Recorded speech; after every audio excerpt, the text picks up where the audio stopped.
మహిళలకు ఉచిత బస్సు ఇవ్వడం వల్లనే వాళ్ళు రోడ్డున పడ్డారని మీరు అంటున్నారు.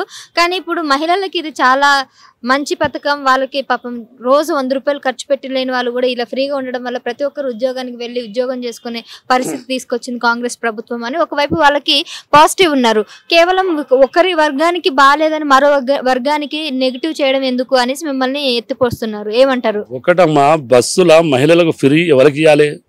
స్టూడెంట్కి ఇవ్వాలి. ఆడపిల్లలకు కాలేజ్ పోయేటోళ్ళకు పిల్లలకి ఇస్తే బాగుంటుంది.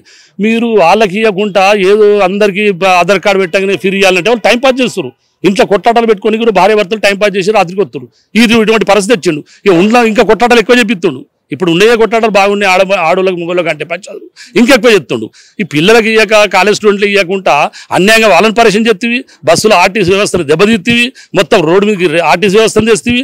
మళ్ళీ 2 ఆటోలలో వాళ్ళ మన్ను కొట్టి వాళ్ళ పొట్ట మీద మన్ను కొట్టి వాళ్ళని నాశనం చెప్తివి. మళ్ళీ వాళ్ళకి అది ఇస్తా అంటే దునియా పరిచయం చేస్తున్నారు. రోడ్డు మీద వంగనే పోలీసులు పట్టుకుంటారు. వాళ్ళకు ఆ పెనాల్టీ ఈ పెనాల్టీ అని వాళ్ళకు మడమడలాడిపోతున్నారు. పాపం ఆటో డ్రైవర్లు మాత్రము తిండి బట్ట లేక మడమడలాడి ఇంట్లో ఎంతో మంది ఇబ్బంది పడుతున్నారు.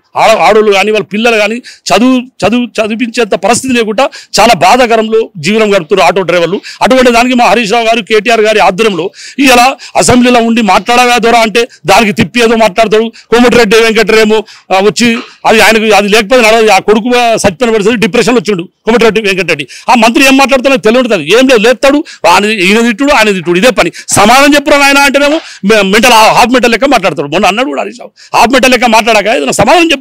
దాని సమాధానం ధీటుగా చెప్పు. నువ్వు మంత్రివి, నేను నమ్ముకొని 4 కోట్ల మంది జనాభా చదువుతున్నారు. అటువంటి దాన్ని నువ్వు మాట్లాడాలి కానీ ఏదో తీసుకొచ్చి ఏదో మాట్లాడతావు. పొద్దున్న లేకనే కేసీఆర్ సాబ్ ఇట్టన్నాడు, కేటీఆర్ సాబ్ అట్టన్నాడు, ఈయన ఇట్టాడు. ఇవి కాదు, నువ్వు ప్రజలకు చేసే మాటలు మాట్లాడి ప్రజలు గవర్నమెంట్ నీకు అప్పచెప్పారు, ప్రజలు గెలిపించుకున్నారు. వాళ్ళ జీవనోపాధి గురించి వాళ్ళ గురించి ఆలోచించి మాట్లాడు. నీకు అసెంబ్లీ ఇచ్చినందుకు పుణ్యానికి ఇచ్చారు. నీకు అసెంబ్లీ కరెంటు కాలుతుంది, ఏసీలు కాలుతున్నాయి, పోలీస్ వ్యవస్థ పోతుంది, మొత్తం మా సొమ్మును నాశనం చేస్తుంది కాంగ్రెస్ వాళ్ళు. ఇది మంచి పద్ధతి కాదు. సబ్స్క్రైబ్ చేయండి.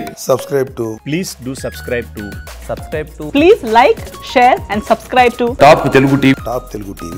Top Telugu TV.